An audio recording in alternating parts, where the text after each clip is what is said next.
Hola, soy Matías Tabil de Asociación Libre y hoy tenemos el lujo de tener acá con nosotros nuevamente a Jorge Reiter. Muchas gracias por venir. No, gracias. Espero no aburrir de estar tanto. Yo no creo que aburra a la Nación Libre, pero si aburre déjenlo y no lo invitamos más. No, por favor, no lo dejen. Pero hoy lo tenemos de invitado a Jorge para trabajar uno de los 5 textos fundamentales, historiales clínicos fundamentales de Freud, que es el del hombre de las ratas, que diría es uno además de mis favoritos, sin duda. Tenés que elegir entre 5, tampoco son, tampoco son tantos. La competencia no es grande, pero está bueno. Está bueno. Las ratas. Los historiadores son implacables, Matías. Y como son implacables, y Freud está hiperdocumentado, debe haber pocas personas en la historia de la humanidad que estén tan documentadas como Freud, posta, sabemos que el hombre de las ratas se llamaba Ernst Lanzer. ¿Cómo es? Ernst, o sea, Ernesto Lanzer. Es difícil, Lanzer. Ese es el Lanzer verdadero... con Z. Ese es el verdadero nombre que, por supuesto, los historiadores lograron averiguar. Y ya hay algo que nos interesa ahí, que Ernst es un anagrama, digamos, tiene mucha homofonía con Ratten. Con las ratas. Sí. O sea, que es una... Digamos, esto no lo dice Freud, porque Freud no dice, digamos, no da el nombre, él lo llama Paul en el historial, pero es una de las razones tal vez por las cuales este significante, digamos, lo marca y lo nombramos así, el hombre de las ratas. De alguna manera está cifrando también su nombre, eso es interesante. Eso muy lacaniano, ¿no? Como... Eso es muy lacaniano, pero no podría asegurar que Freud no lo haya pescado. Lo que pasa es que Freud tenía quería preservar el... Exacto. Sí. Tenía la limitación de que estaba escribiendo sobre alguien que vivía en su misma ciudad, que posiblemente alguna gente sabía que era paciente de él. Así que él no, si lo pescó no lo podía decir de todos modos. Como había pasado con Juanito, el sueño de las jirafas.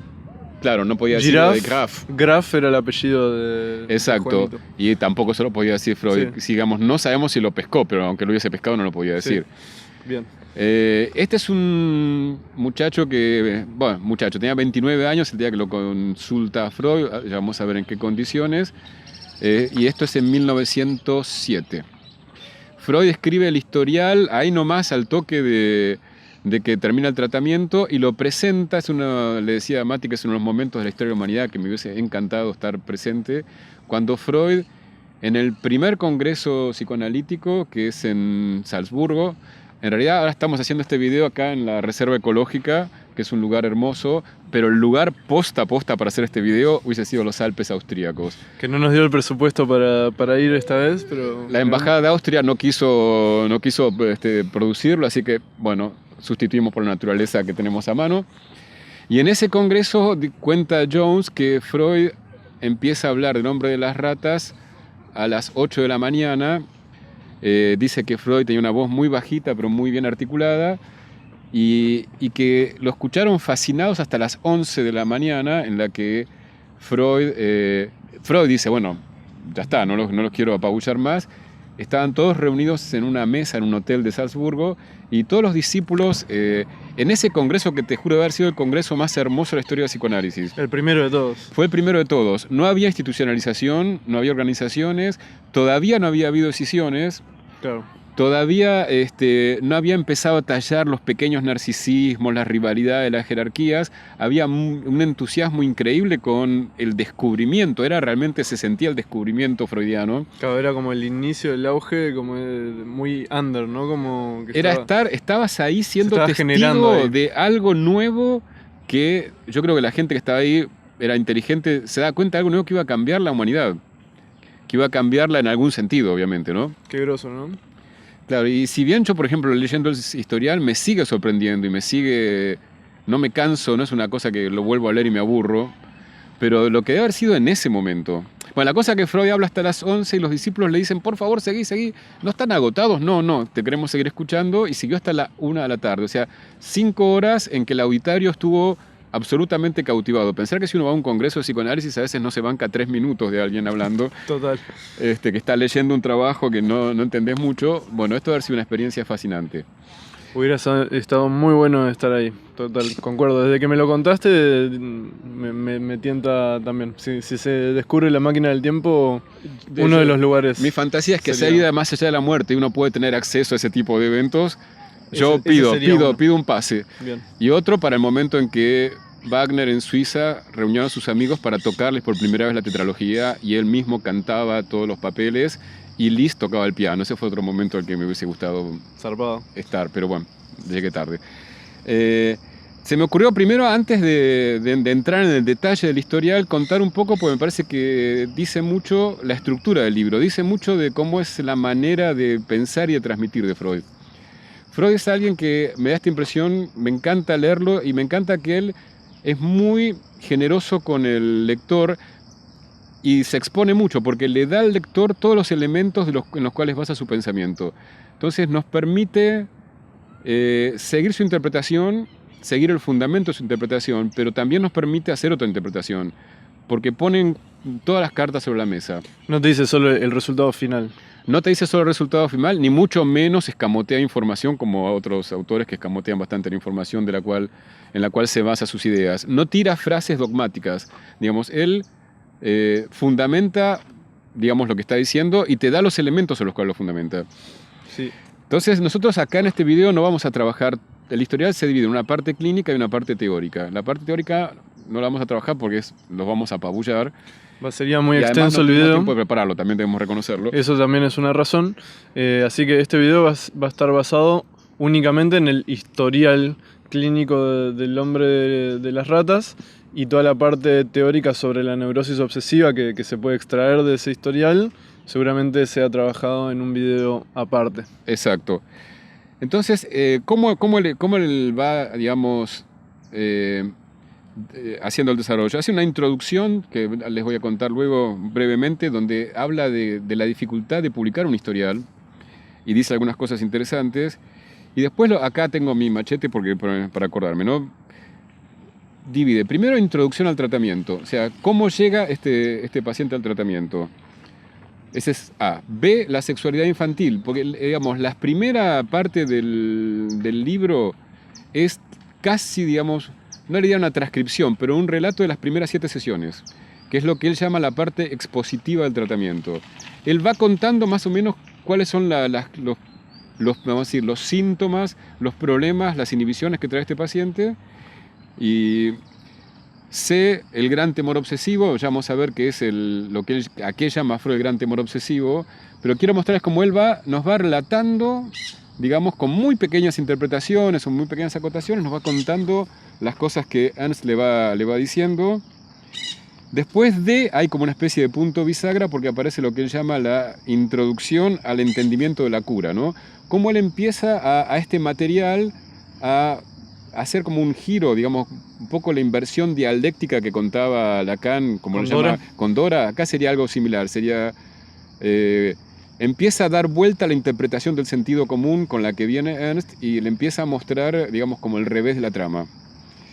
Después, la sección E es algunas representaciones obsesivas y su traducción. ¿Qué hace Freud? Antes de interpretar lo que él llama el gran temor obsesivo. Como el núcleo de lo que se queja. Que es muy complejo, porque ahí se juegan un montón de variables que además no vamos a poder abarcar. O sea, este video obviamente no puede sustituir la lectura del texto porque es imposible resumirlo para un video y es muy complejo y tiene muchas variables. Pero él nos muestra en pequeños rituales obsesivos, pequeños síntomas, cómo es posible traducirlos. ¿Qué entiende por Freud traducirlos? Hacer de eso que parecía absurdo, sin sentido, mostrar que tiene un sentido. Sí, que tiene un sentido. O sea, y que es lo mismo que hace con el sueño. En coherencia en la trama de la vida del paciente. Exactamente, eso es lo que dice Matías, en la trama del vivenciar del paciente, dice la traducción. Después, antes de meterse con todo esto, como en mi lectura, todo esto va hacia el capítulo final de esta primera parte. Pero antes habla del ocasionamiento de la enfermedad, porque lo que quiere demostrar es en qué contexto se produce este gran temor obsesivo. Y ahí sí viene finalmente el último capítulo, que es la última sección, el complejo paterno y la solución de la idea de las ratas, donde es el más extenso de todos y donde va a poner en juego muchas variables y nos va a mostrar por qué este episodio de las ratas, que ya les vamos a contar, termina, digamos, produciendo una conmoción tan enorme sobre este paciente. O sea, ahí tenemos la estructura del libro. Y nosotros en el video vamos a seguir la misma estructura, vamos a hablar hacer la misma de cada capítulo, porque realmente los está tan puntos buena, esenciales. Sigue tanto la lógica de un caso. Entiendan que seguir la lógica de un caso es extremadamente difícil hacer un historial, porque al mismo tiempo que tienen que contar de alguna manera los síntomas que producen la consulta, esos remiten a la historia del paciente, pero al mismo tiempo hay que meter otro hilo súper importante, que es qué es lo que pasa en el tratamiento mismo. Porque como justo charlamos hace un rato con Matías, el análisis mismo modifica la enfermedad. Digamos, es lo que Freud en algún momento va a llamar la neurosis de transferencia. Los síntomas empiezan a cobrar un sentido nuevo en la transferencia. Además, en este caso es muy evidente eso. Van a ver que aparece muy rápido y como de una manera, no sé, como muy teatral, ¿no? Como muy, muy evidente, que no es tan común, por lo menos en mi experiencia, en la de Mati tampoco. No, tampoco. Siempre los fenómenos de transferencia obviamente son comunes a todos los tratamientos, pero en este caso parecían como muy notorios, ¿no? Muy notorios y muy como, muy teatrales, me parece. Teatrales, sí. Ahora vamos a ver. Ahora se va a entender. Incluye insultos y cosas por el estilo. Incluye insultos indirectos. En la introducción, entonces, Freud hace esta primera salvedad de lo difícil que es por lo que publicar un historial clínico, porque se trata de salvaguardar la intimidad del analizante, del paciente para Freud, pero dice algo que me resultó siempre súper interesante, y si uno lo piensa es verdad, que los secretos más íntimos, esos en general no es un problema contarlos, porque justamente es lo que casi nadie conoce. Claro, son tan íntimos que solo son los tan conoce íntimos el paciente. y más si uno piensa en la lógica del neurótico, generalmente suele ser sumamente reprimido. Generalmente eso no lo conoce él solo o alguien muy, muy íntimo a esa persona. En cambio, dice, hay pequeñas cosas de la vida cotidiana que las puede evitar, que hay que evitarlas porque harían a la persona identificable. Las cosas más generales, digamos. Claro, más generales o las cosas cotidianas, pero que no tienen esa connotación de intimidad. ¿A qué colegio va? ¿A qué universidad va? ¿De qué trabaja? ¿En qué ciudad vive? Claro, exactamente. ¿A dónde se fue de vacaciones? ¿Qué edad? Exacto. Bueno, la edad la dice, ¿eh? Sí. Creo que la dice, al menos, sí. Bien. Sí, también dice que era militar. Sí. Lo que pasa es que eso creo que involucraba a casi todos los austríacos varones en ese momento. Claro, me imagino. A eso no lo hacía muy singular. Y también dice que hay un equilibrio, dice que deformar los nombres o las circunstancias tiene este peligro de que hay un montón de conexiones muy sutiles que se dan en la neurosis que no se pueden mantener si uno deforma. Digamos, si uno deforma demasiado ya está hablando otra cosa. Y si no deforma, corre el riesgo de... Se hace un equilibrio delicado. Y en esta introducción dice otra cosa que me parece una zarpada enseñanza de Freud, que dice, pensemos que esto es 1908, él ya llevaba varios años trabajando con la neurosis e inventando su teoría, y él dice, yo no he logrado penetrar acabadamente la estructura de una neurosis obsesiva. Sí. Digo, o sea, yo diría lo mismo, o sea, llevo 30 años analista y por suerte me sigo sorprendiendo, es tan complejo que... Es más, yo no tengo mucha esperanza de penetrarla. Si por penetrarla acabadamente quiere decir que se acaben los enigmas, no creo que suceda. Y diría que me alegro que no suceda porque me mantiene vivo y despierto. Bueno, entonces, lo primero que nos cuenta Freud, o sea, es lo que le cuenta a él el hombre de las ratas, que inicia contándole de un amigo que tiene, que es al cual él acude, sería el Freud antes de Freud, sería el referente antes de Freud, al que él le va cuando está atormentado, porque realmente lo atormentan mucho estas ideas obsesivas. ¿Y qué es lo que lo atormenta? Digamos, después lo vamos a ver, antes de la consulta de Freud, pues todo este episodio de las ratas, más el tema de la deuda, eso lo vamos a ver, pero...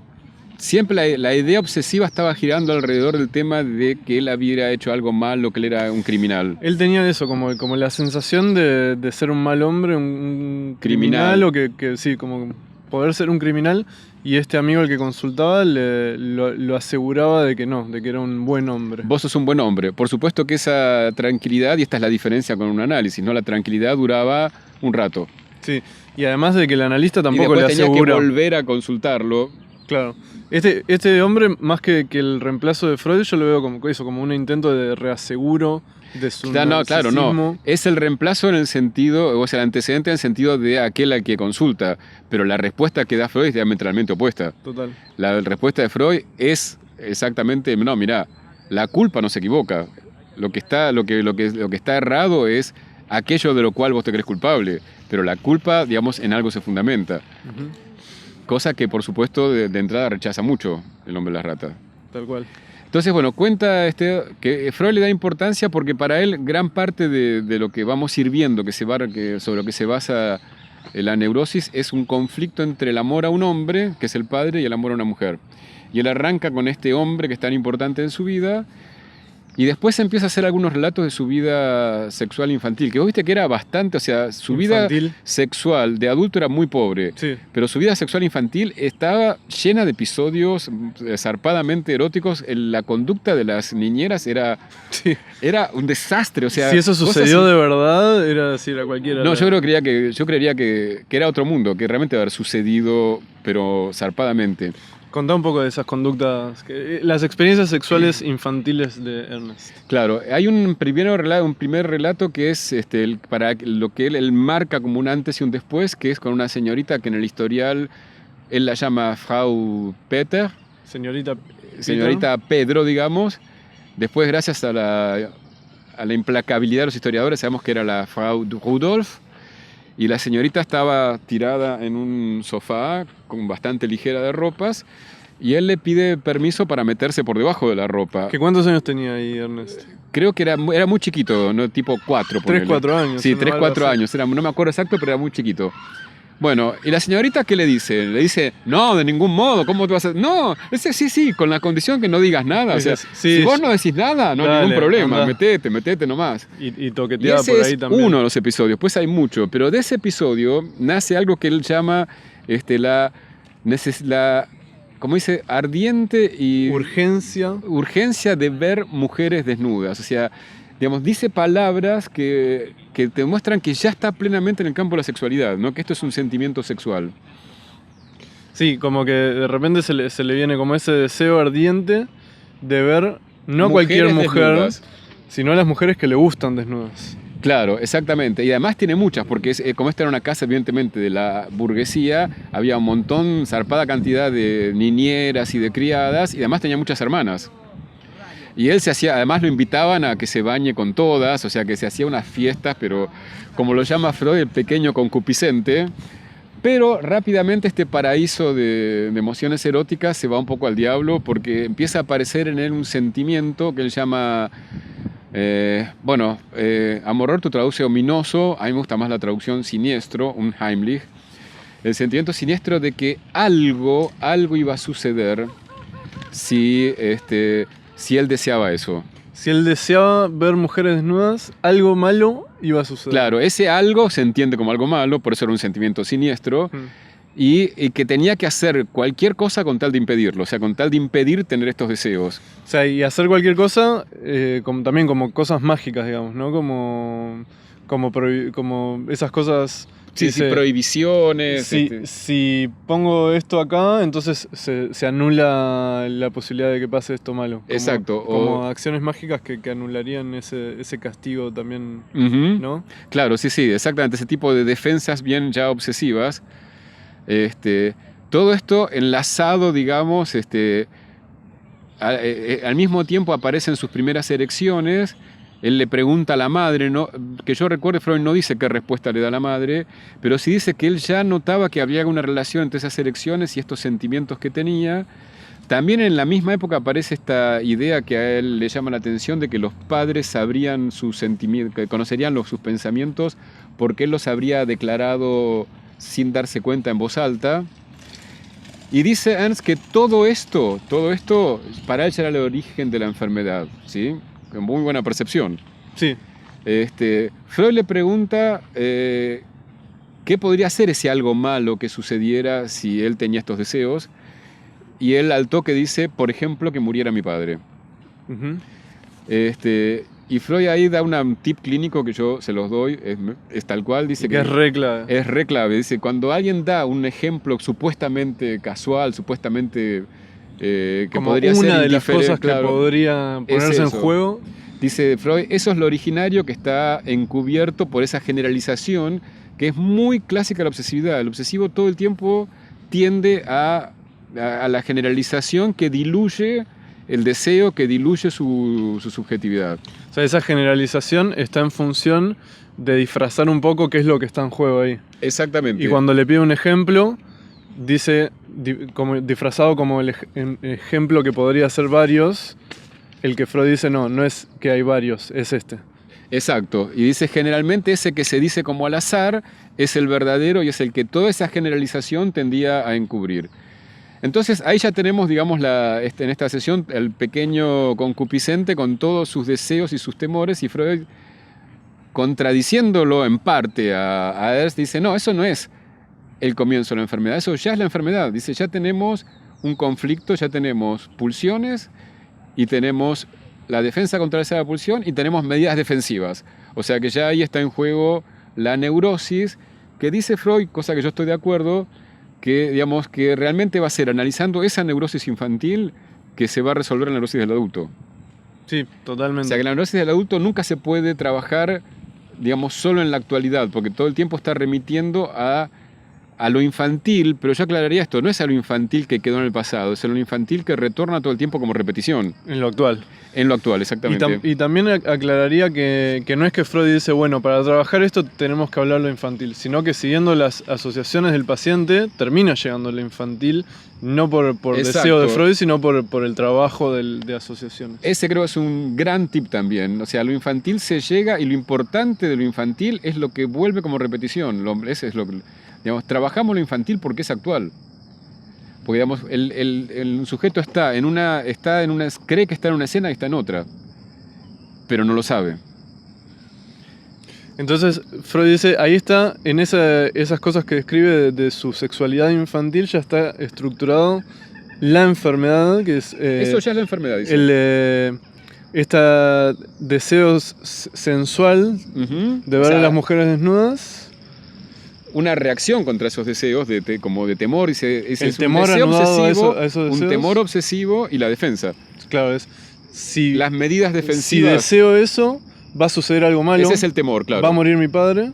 Y después medidas defensivas para evitar que eso suceda. Claro. Y veamos que ya puesto va a aparecer infinidad de veces en el historial, que ya aparece esta relación de su deseo con, les diría, es la muerte del padre, pero diría con la castración del padre, solo que la muerte es una castración bastante zarpada, ¿no? Puede ser un simbolismo de la castración. Exacto, digamos, aparece todo el tiempo la relación que hay entre el deseo y, digamos así, la falla del padre.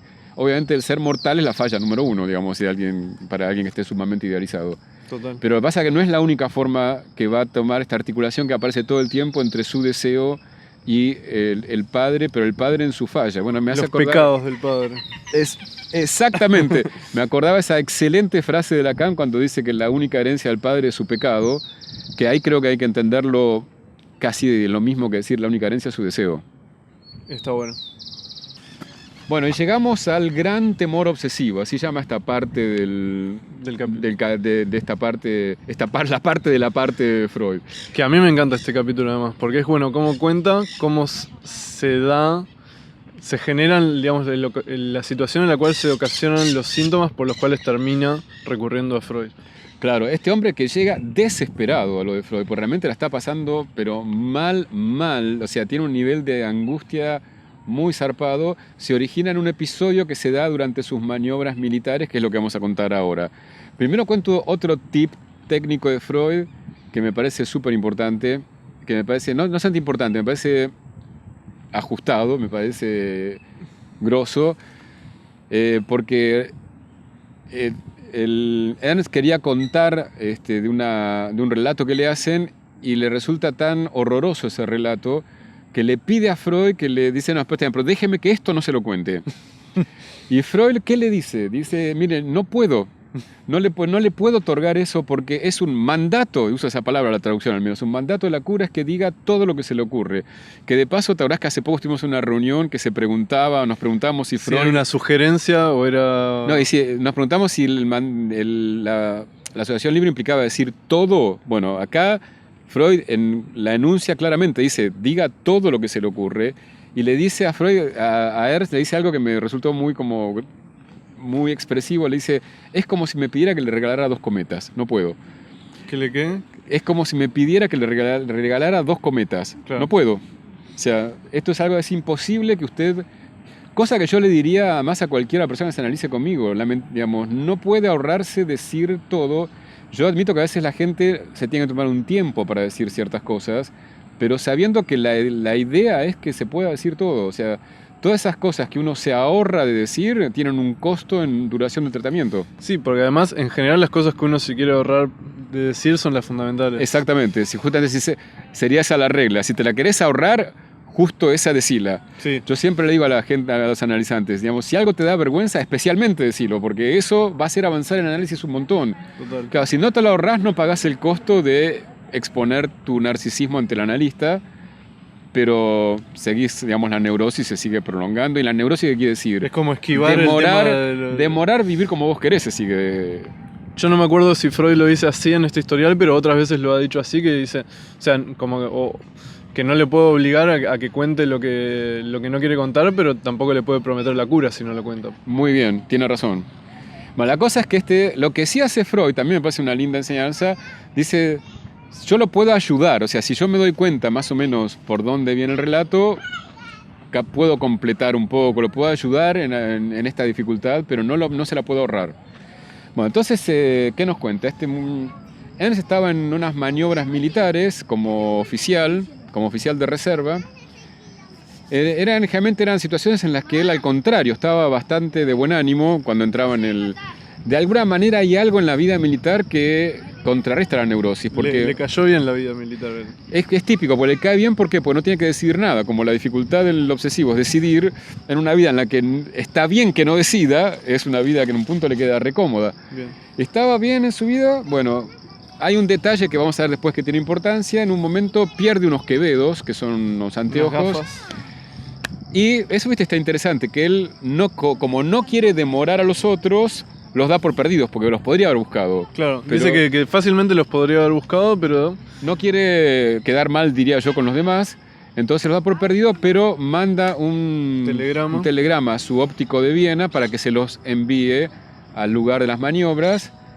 Eso es un episodio que ahora vamos a ver tiene su importancia. La cosa que a la noche de ese día se sienta en el fogón, digamos, típico fogón de la vida militar, y se sienta al lado de alguien que en el historial lo nombran como un capitán checo, también aparece como el capitán Cruel, ya vamos a ver por qué. El capitán Cruel. Exacto, el capitán... Me encantan los nombres que tira Freud, son mortales. Son tremendos. Hombre de las ratas, capitán Cruel. Bueno. Y el capitán Cruel, ¿qué hace? Va a contar, era un capitán que según Ernst era un tipo que era, digamos, agradable y todo, pero tenía esa inclinación por la crueldad que, por ejemplo, hacía que fuera partidario de los castigos corporales. Que entiendo yo por el contexto del que los estaban dejando de lado en el ejército. Él quería volver, ¿no? Claro. Volvamos a los castigos corporales, que así se pone lindo esto. Claro, le gustaba el tema de la crueldad. Exacto. Pero ese no era neurótico, parece que no tenía ningún conflicto, me parece que lo disfrutaba y punto. A lo sumo se quejaba de que ya el ejército no era lo mismo que antes, en los buenos tiempos cuando podíamos castigar a los soldados. Y este capitán cuenta una tortura china. Después me enteré leyendo un libro de Patrick Mahoney que esa tortura la sacó de un bestseller pornográfico muy popular en la época que se llamaba El Jardín de los Suplicios. O sea, que los que piensan que la pornografía es de este mundo de internet, o sea, olvídense, o sea, no, siempre. Y además, la interpretación de Freud es como que vuelve al origen de... Me adelanto un montón, ¿no? Pero digo... llega a oídos de Freud como una tortura, pero termina siendo parte de la vida erótica del paciente, lo que vas a contar ahora. Exactamente. Y en realidad, entonces, el Capitán Cruel lo leyó en algo relacionado con lo erótico. Era un libro que se vendía porque a la gente le encantaba leer las torturas, o sea, yo creo que ahora habría libros en las librerías como El Suplicio, El Jardín de los Suplicios. Yo no veo, por ejemplo. 50 sombras de Grey. Pero no hay torturas, ¿o sí? No lo leí, pero no lo sé. Yo tampoco. Bien. Bueno, la cosa es que esta tortura era zarpada. Agarraban a un prisionero, obviamente lo ataban, le ataban un balde en la cola y en ese balde metían una rata grande, aclara el texto del Jardín de los Suplicios, a la que atizaban con hierros candentes al rojo y la rata desesperada terminaba buscando una salida por el ano del prisionero. O sea, es un horror, es espantoso. Sí. Digamos, mordiendo, se abría camino y todo esto terminaba en que moría rata, moría prisionero, pero lentamente, bien a lo chino, ¿viste? Ese sadismo chino y esa sabiduría china para las torturas, que parece que son como muy... Así, cuando lo hacen bien, digamos. Sí, así que si en algún momento quieren torturar a alguien, ahí tienen un buen tip psicoanalítico. Sí, bueno, o sea, no se los recomiendo igualmente. O sea, pero bueno. La cosa es que, ¿y qué detecta Freud ahí? También esta es una frase muy famosa y realmente marca algo que es muy del psicoanálisis. Dice que Ernst, que estaba como muy alterado contando esta tortura, dice que él ve en su rostro que era el horror ante su placer ignorado por él mismo. Exacto. ¿No? Que él, digamos, ahí aparece bien lo del sujeto dividido, ¿no? Que un sujeto que al mismo tiempo que siente horror, hay un placer que él no puede reconocer como tal, pero que a los ojos de Freud es evidente. Sí, es lindísima esa frase. Es lindísima y además que me parece que da muy la perspectiva del psicoanálisis, que es poder apuntar a ese sujeto dividido, digamos. El amigo de Ernst le diría, no, vos no sos cruel. Y Freud le diría, no, vos rechazás la crueldad, pero al mismo tiempo sos cruel. La crueldad está en vos también. Bueno, ante esto, él tiene ¿qué idea tiene Ernst? Se le pasa así Le pasa así, fugazmente. exacto, bien como son muchas veces las obsesiones. A veces son insistentes, pero a veces son como un rayo. Y cuando escucha, lo primero que piensa es, esto le va a suceder a mi padre y a mi amada. Sí. Aunque a Freud al principio solo le dice que le va a suceder a la amada. Sí, primero le dice, me imagino que le ocurre a una dama a quien admiro. Que se llamaba Gisela, ya también los historiadores averiguaron eso, se llamaba Gisela. Y después Freud, por una especie de lapsus de él, entiende que además al padre, lo que pasa es que el padre estaba muerto, entonces era raro que esto le sucediera, pero está siempre el expediente al más allá, o sea que les iba a suceder en el más allá. Sí, por la eternidad. A esto que ya... O sea, digamos, perdón, el hombre de las ratas dice algo referido a esta fantasía, decía así que les pase a ellos, o una cosa así como en plural, y Freud le dice, ¿cómo en plural? Y dice, sí, pasa que además de la dama, también me imagino exacto, que le pasa a mi padre. Exacto. Que ya había fallecido en ese momento, por eso era raro. Entonces, y a esto se le suma que al día... Siguiente. Él dice al día siguiente, pero después Freud corrige, dice que debe haber sido un día y medio después, porque no pueden haber llegado tan rápido los Quevedos. El mismo capitán Cruel le entrega a los Quevedos y le dice que tiene que devolverle el dinero al teniente que Freud llama el teniente A. Los historiadores también averiguaron que era el teniente David, pero no importa, lo vamos a llamar teniente A. Me gusta que estamos revelando todos los nombres. Todos los nombres verdaderos. que querían quedar en secreto están siendo revelados. Entonces aparece el capitán Cruel, le da los Quevedos las gafas que había telegrafiado Claro. al óptico. Y dice, acá están tus gafas, devolvele al teniente A. El teniente A había pagado por las gafas. Eso es lo que dice el capitán Cruel. Claro, le dice, el teniente pagó por las gafas, le tenés que devolver el dinero a él. Exacto. Y él tiene ahí dos ideas obsesivas, una se sucede a la otra. La primera es, no voy a pagar eso, sino eso es la tortura de las ratas, le va a suceder a mi padre y a mi amada. E inmediatamente aparece la segunda idea obsesiva que es, debes pagar eso, si no eso le va a suceder a mi padre y a mi amada. O sea, las dos ideas contradictorias. Sí. ¿Ya explicamos la interpretación que damos o no? No, para mí dejémoslo en, Ok, lo dejamos para en suspenso como hace Freud. Pero eso queda así. Se le suceden esas Y dos él, ideas. entonces- Primero no pagar, o le pasa algo a la dama y al padre, y después la otra también como un juramento de no, se lo tenés que pagar a Exactamente, ahí ya aparece como orden. orden. Y cuando quiere ir a pagar el dinero, se lo va a pagar al teniente A, el teniente A le dice que no, se lo debes al teniente B. Porque lo que el capitán Cruel no sabía es que el teniente A, que había estado a cargo de la estafeta postal, ya no estaba más a cargo. Por eso la confusión. Claro. Hace poco, A, que trabajaba ahí en la estafeta postal, había dejado su puesto y ahora se estaba ocupando B. Exactamente. De De ahí la confusión del Capitán Cruel. Pero ahí empieza cada vez lo más loco de la obsesividad. Sí, voy a hacer un paréntesis. Antes de llegar a hablar con A, había como supuestamente intentado pagarle a A por otros medios, siempre con obstáculos objetivos supuestamente que se lo impedían. O sea que ya había como algo de ese intentar pagar la deuda. Estábamos en zona así de neurosis, pero a full. Sujeto dividido, de tipo quiero hacer esto, pero al mismo tiempo quiero hacer, no puedo. Cada un no puedo que encubre un no quiero, claro. Que el conflicto es entre esas dos órdenes contradictorias. Entonces como que no había podido supuestamente, y cuando efectivamente se encuentra A le dice, no, yo no lo pagué, lo pagó B. Se lo tenés que volver a ver. Lo cual lo sume en una especie de desesperación, porque la cosa loca de la obsesividad es que tenía que cumplir el juramento al pie de la letra. O sea, no era como, bueno, listo. Literal. Como sería, digamos, alguien que esté menos neurótico. Bueno, si como se dice, si era en realidad B el que lo había pagado, se lo pagaba B y ya está. No, acá era que había que cumplir al pie de la letra el mandamiento que se había autoimpuesto, porque si no, ese algo malo le iba a suceder al padre y a la hermana. A la hermana. A la hermana, mirá. La hermana, interesante, bueno, capaz la dama suplantaba al hermano. Andás a ver. Pero entonces, literalmente, él tenía que devolverle esa plata a A. Che, ahora que lo pienso, claro, está todo el tema de sus hermanas, que es muy zarpado en el historial. O sea, que andás y a ver es muy probable que antes de la dama y la niña porque él también tenía una niña, andás a ver, compañera de juego que le gustaba y que también... Que habrán sido desplazamiento de la hermana, sí, de alguna de las hermanas, ¿no? Sí. Bueno, entonces, después los 2 días siguientes de que terminan las maniobras está en esta locura hasta que llega el día que se tendría que volver a Viena y entra en una locura de tomo el tren para Viena o trato de ir a hablar con el teniente A para que el teniente A acepte mi dinero y se lo dé al teniente B para que así se cumpla el mandato que se había propuesto. Al mismo tiempo él se da cuenta que todo es muy chiflado, obviamente, pero al mismo tiempo no lo puede evitar y empieza a decir, soy un cobarde porque no quiero pasar por esta situación, y él también dice, no, soy un cobarde porque sucumbo a mis obsesiones. Bueno. Sí, una tortura mental. Tortura tremenda. Mental, pero así... horrible. Va a estar pasado, pero muy, muy mal. En estas situaciones, como suelen hacer los obsesivos, solía dejar la resolución que no podía tomar al azar. Claro. Como un changarín le pregunta, oficial, ¿las valijas son para el tren de Viena?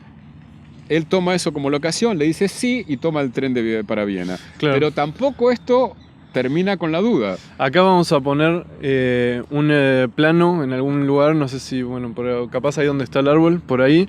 Vamos a poner un plano que está en el tomo de Amorortu, por obra de los Strachey, el matrimonio Strachey, que pone todo el mapita de lo que va, de los lugares a donde tiene que ir el hombre de las ratas, porque si quisiera cumplir el juramento, él está, ahora seguramente, del otro lado, lo vamos a poner ahí, y está el lugar donde hizo las maniobras militares, de ahí se iban en cabalgata todos juntos como los militares hacia la estación de P, y él decía, bueno, todavía tengo toda esta cabalgata para pedirle al teniente A que me haga el favor de de venir a la estafeta postal conmigo. El teniente A ya no estaba ahí, había que buscarlo en una localidad muy cercana, pero había que hacer un pequeño recorrido. Claro, el teniente A vivía muy cerca de la estación de P, entonces hacía un gran tramo del trayecto con ellos y él tenía todo ese trayecto para pedirle a que lo acompañe a la estafeta postal para darle el dinero a A para que A se lo dé a B, o toda una cosa muy extraña que quería hacer. Y él iba todo el camino como diciendo, ¿qué hago? ¿Le digo a A, no le digo a A? Al final deja que A se vaya al lugar donde vivía, y él se va a P. Y cuando está en P dice, bueno, todavía puedo ir a donde está, pedirle que me acompañe, ir en las 3 horas de tren que llegar a la estafeta postal en Z, y de ahí volver a la noche para tomar el tren a Viena y volver a mi casa efectivamente. Exacto, pues además había mucho de trenes, eso lo averiguó en el libro de Patrick Mahoney. En el ejército, él se fijó en la ficha del ejército, que si vos la lees no tiene nada que ver con lo que uno ve en el historial de Freud, porque hablan de un tipo súper tranquilo, razonable y buena onda, que seguramente lo era también, pues así de complejo es un ser humano. Y él hacía todos esos cálculos. Bueno, finalmente se mete en el tren a Viena, pero no termina la tortura ahí. Porque después en cada estación que va pasando, vuelve a la duda de si se baja o no se baja para hacer todo ese recorrido delirante y volver a Viena. Pero termina yendo bien. Claro, el punto de inflexión es cuando acepta, el mozo del tren le pregunta si va a ir a cenar, dice que sí, entonces ya sigue para Viena, y además como sabía trenes, había cierta altura que ya no le daba el tiempo para volver. Claro. Pero llega desesperado a Viena con la idea de ir a hablar con su amigo y tomar de vuelta el tren para donde venía. Por suerte no encuentra al amigo en el café donde pensaba que iba a estar y ya, digamos, sí, no puede volver. Lo llega a encontrar más tarde a la noche al amigo, que el amigo lo reasegura, le dice tranquilo, viste como lo solía tranquilizar en esos temores obsesivos que él tenía, y le dice que lo va a acompañar al otro día a la estafeta postal, efectivamente, a pagar lo que debe. Claro, y ahí es donde Freud se sorprende, porque dice, pero ¿cómo la estafeta postal? Porque dice que le iba a pagar a la empleada de la estafeta postal. Y ahí Freud se sorprende y dice, ¿cómo pagarle a la empleada de la estafeta postal? Y acá viene se duplica la locura de todo esto. Sí, si ya pensaban que esto era loco... Ahora van a ver que era re loco. ¿Por qué? Porque él sabía desde el principio que no le debía ni al teniente A ni al teniente B. Le debía el dinero a la empleada de la estafeta postal, que había preguntado si alguien conocía al teniente Lancer y no lo conocían, pero ya dijo, bueno, voy a confiar en la honorabilidad del teniente Lancer y voy a pagar por él. O sea que todo esto era más loco de lo que parece, porque él siempre supo que no había ninguna deuda, ni con A ni con B. Antes de que el capitán Cruel le diga al hombre de las ratas, le tenés que pagar esto a A porque A pagó por vos, él ya sabía que en realidad había pagado la empleada de la estafeta postal. O sea, desde el vamos lo supo. O sea, ya se imaginan la locura que era todas estas órdenes que se empezó a dar, y ya vamos a ver cuál es la interpretación de Freud, ¿no? Pero locura total. O sea, ya desde el principio Freud dice, él no podía no saber que el capitán Cruel se equivocaba. De entrada él sabía que era un error. O sea, de entrada él estaba basando su juramento en una premisa falsa. Claro, y les diría, mete esta cosita chiquita, otra vez aparece la falla del padre. Obviamente el capitán Cruel figura, digamos, que entra en la serie paterna. Digamos, de entrada sabía él que había una falla, pero ante esa falla él responde queriendo responder como si no hubiese esa falla. Sí, adelanto también, ya que adelantaste, Freud lo compara con el trato que tenía su majestad en aquellas épocas, que los reyes tampoco se equivocaban. Si el rey se refería a alguien dándole un título que no tenía, de ahí en adelante esa persona tenía el título que el rey dijo que tenía, como siempre cubriendo la falla del rey. Infalibilidad que según el dogma católico sigue teniendo el Papa, por otra parte. ¿Ah, sí? Así es. Mira.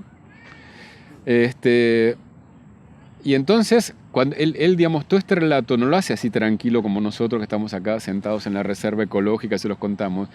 Está absolutamente alterado. Ya les dije que le había pedido a Freud que se lo deje no contar. Y llega a tal punto lo alterado que está que la sesión la termina llamando a Freud capitán. Señor capitán. O sea, es lo que decíamos con Mati. De acá la transferencia aparece como muy, muy, muy evidente.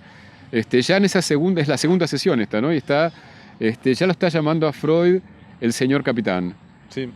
Bueno, ¿cómo llega a Freud a partir de todo esto de la estafeta? Él cuando va a su casa, después de hablar con el amigo que lo reasegura, le dice, no, tranquilo, esto es... Está todo bien, no pasa nada. Vos sos buena persona. Vos sos bueno, no pasa nada con esta deuda que tenés. Mañana vamos, qué sé yo. Él se va tranquilo, pero después llega a su casa y dice, no, pasa que mi amigo me dice esto porque es lo mismo que yo le estoy diciendo a él, solamente me está diciendo lo mismo que digo yo, es como si me estuviera autoconvenciendo, en realidad no es válido, no son válidos sus argumentos. Empieza a dudar de vuelta y de casualidad, no sé si ya tenía o cómo, pero toma el libro de Freud, Psicopatología de la vida cotidiana, y bueno, y se decide a consultarlo a él. Claro, y se decide porque se identifica con los juegos de palabras que aparecen en el libro de Freud, que le hacen acordar a los juegos de palabras de sus propias obsesiones. Exacto. Entonces de ahí arma ya una transferencia con Freud, sí. Y ahí es cuando llega, eso es lo que causa que llegue. Y otra cosa interesante que es que cuando él va a Freud, su propósito consciente, ¿te acordás cuál es? Sí, me acuerdo. Es que Freud le extienda un certificado para el capitán A que diga que tiene que aceptar el pago de la deuda por la salud mental. Pero, digamos, esta paradoja que se da con los obsesivos, como al mismo tiempo una persona razonable nunca tomó en serio que eso iba a suceder y aceptó dedicarse a tratar de resolver la neurosis. Y llegamos a la parte que Freud llama la introducción al entendimiento de la cura. O sea, acá es cuando se empieza a vislumbrar un poco más de claridad en las cosas que suceden. Claro, yo lo llamaría que es una parte bisagra, digamos, todavía hay un relato de lo que él va relatando, pero ya empieza a meter Freud, digamos, como cuál es la perspectiva del psicoanálisis en esto. Y que, como lo habíamos dicho antes, es exactamente la inversa a la perspectiva de este amigo que lo tranquiliza. Freud lo que le dice, en primera instancia, por supuesto, para asombro de Ernst, creo que más asombro que ahora, porque ahora ya esto es como casi parte del saber, no sé si decir popular, pero muy generalizado. Si alguien sabe un poco de psicoanálisis, capaz lo puede. Que en Buenos Aires sucede muy probablemente, digamos, puede tener idea, pero le dice, no, nunca te vas a tranquilizar de que no sos culpable, porque sos culpable. También es cierto que acá hay una de las ideas grosas de Freud, que contrariamente al sentido común, uno puede ser culpable no por un acto, sino por un deseo. La famosa realidad psíquica. La famosa realidad psíquica. Entonces, también ahí está cambiando la perspectiva Freud al hombre de las ratas. Y esto está muy articulado a un tema que genera mucha resistencia en Ernst y que es muy común en el neurótico obsesivo, que en general tiende a hablar de los deseos como de ideas. O sea, te nombra el deseo, pero vaciado de su implicación subjetiva. Y es el tema de todos los deseos del complejo paterno. Por ejemplo, ahí comenta Ernst que él siempre se había sentido culpable de no estar presente en el momento de la muerte del padre. Y, ¿viste? Qué ambivalencia que hay ahí, ¿no? Porque estar presente en el momento de la muerte del padre tanto puede ser para estar ahí para consolarlo como para presenciar su muerte, ¿viste? Triunfal. Exacto, para triunfar sobre el padre. Sí. También es interesante que Freud marca que, lo dice el paciente, que su automartirio, su autorreproche con no haber estado presente en el momento en el que efectivamente fallece el padre, no sucede inmediatamente después, no sucede cuando fallece el padre y él desde ahí tiene ese autorreproche, sino que pasa un tiempo con una culpa normal, podría decir, o con una lamentándose como decir, che, qué lástima que no pude estar, qué sé yo, como algo más normal. Claro, yo entiendo que hay como una especie de reproche, pero que no tiene fuerza. ¿Y cuándo tiene fuerza? Tiene fuerza en el momento en el cual fallece, creo que una tía o algo por el estilo, y él está en el velorio de la tía y está el tío, el marido de esta mujer, lamentándose, diciendo, ¿cómo puede ser? Si otros maridos hacen lo que quieren o no claro. sé, hacen cualquier cosa... Y yo me consagré a esta mujer. Yo me consagré solo a esta mujer y qué sé yo. Y a él le sonó como que hacía alusión a su padre, como que había tenido ciertas historias de infidelidad. Cosa que el tío después desmintió. No, es que eso obviamente, más allá de lo que haya querido decir el tío, que en esa frase se colaron las sospechas de Ernst. Claro. Por eso remarco que más allá de la como realidad si esa frase objetiva hubiese de eso, sido una especie de catalizador que sacó a la superficie las sospechas que él ya tenía. Total. Que otra vez es el deseo del padre, ¿no? Porque si las infidelidades son, el pecado, el deseo del padre, la infidelidad del padre, y lo interesante es que a partir de ahí es que él se hace el autorreproche de que no estuvo en el momento en el cual fallece el padre. Porque parece no tener relación, pero evidentemente... Claro, tal vez se me ocurre a mí que tal vez la relación es que le viene la culpa, algo así como por pensar mal del padre, como por mostrar la desnudez del padre digamos, cuando piensa en las infidelidades del padre. Claro, como dicen, le fallé a mi padre. Exacto. Y se desplaza a la falta de no haber estado en el momento de su muerte. Está buena esa interpretación. Claro, y después, digamos, hay muchas cosas que, como bien dice Freud, que va contando él, que es tan alevoso que está ese deseo de la muerte del padre. Como dice Freud, es alevoso para cualquiera menos para él. Tal cual. O sea, en la medida que él está implicado, no lo puede admitir. Por ejemplo, nos acordamos de que en un momento él dice que está con la compañerita del una colegio. niña, es chiquito, él no sé cuántos años tiene. Ponele que se debe hacer tipo primario ¿Y cómo era esa? Y él se le ocurre el pensamiento de, si me llegara a ocurrir una desgracia, esta niña me daría su afecto, digamos, como que me Ahí está. mostraría cariño. ¿Y cuál es justo la desgracia que se le ocurre? ¿Cuál es la desgracia que se le ocurre? Que muriese el padre. O sea, aparece todo el tiempo esta cuestión de cierta concreción de aspiraciones amorosas, sensuales más específicamente, que tienen como condición la eliminación del padre en algún aspecto. Claro. Y después en otro momento ya mucho más grande, piensa, ya está enamorado de Gisela y piensa, si mi padre muriera heredaría y me podría casar. Porque uno de los impedimentos era el dinero. El dinero, claro. Pero inmediatamente, de una forma un poco parecida a lo que vimos con el reclamo del Capitán Cruel, inmediatamente piensa, no, ojalá no me herede nada si yo no tengo ninguna compensación por semejante pérdida. Claro. Ahora, aunque parezca increíble, diciendo todas estas cosas, él sigue negando que se trate de un deseo. Sí. Y Freud nos dice que va a tener que pasar por la dura escuela, algo así, de la transferencia para aceptar que de verdad hay un deseo en juego y no son simplemente ideas. Claro, O sea, él dice, responde como, un poco como Dora, qué interesante lo que usted dice, doctor, pero no lo toca todavía. sí, Hasta que no pasa por la repetición en transferencia, todo esto no lo toca. tal cual. Él dice como que siempre le preocupó el tema de la muerte del padre, pero no como deseo, sino como temor. Claro. Y que él siempre amó muchísimo al padre. Claro, y Freud aprovecha justamente ese amé muchísimo para mostrarle lo que, no me acuerdo si todavía llama formación reactiva, pero la formación reactiva No, pero le es dice el mismo mecanismo. que lo ama tanto, porque es la manera que él trata de reprimir, de tapar un odio igualmente intenso. Claro, como que el amor tiene un refuerzo que intenta ocultar el odio no asumido. Y en general está esa idea que yo comparto, que es que generalmente todo exceso tapa una falta. Del lado contrario. Exactamente, claro. O sea, digamos, como el que tanto quiere, amor es sospechoso, ¿no? como el que pasa haciendo ruido con el auto al palo y que... Quiere tapar también su falta. Sí, Por ejemplo, eso sería al palo, justamente. al palo tal cual. La falta al palo. Y lo que Freud va ubicando, yo diría, está muy en el material del paciente y también responde a la teoría de Freud. Dice que este odio hacia el padre va ubicando que debe tener que ver con la sexualidad. ¿Por qué? Porque tenemos todos estos, por un lado tenemos todos estos episodios de la sexualidad infantil donde aparece la contraposición, o aparece, mejor dicho, la muerte del padre como condición de un deseo que es claramente sexual, pero por otra parte el mismo hombre de las ratas admite que con el padre se entendían muy bien en casi todo, eran súper compinches, eran muy buenos amigos, excepto en lo que tocaba justamente la relación con su amada, porque el padre, digamos, se oponía a que él pudiese pensar en ella, o se pudiese pensar en casarse con ella. Le decía que iba a ser el ridículo si se casaba con ella. Sí.